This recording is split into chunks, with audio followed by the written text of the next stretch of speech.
Subscribe করুন Sony ৮, click করুন bell icon.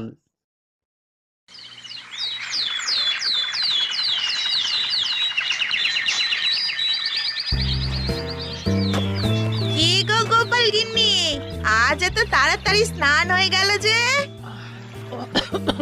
কাজ আছে গো দিদি, কাজ আছে।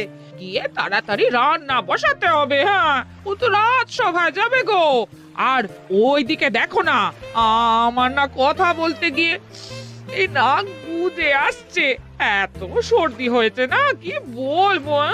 অত উটোপাটি করো না বাপু, আস্তে আস্তে কাজ করো দেখি। পুকুর ঘাট চারদিক জলে পিছল হয়ে আছে তো। ওই দেখো, বলতে বলতে পড়ে গেলে তো।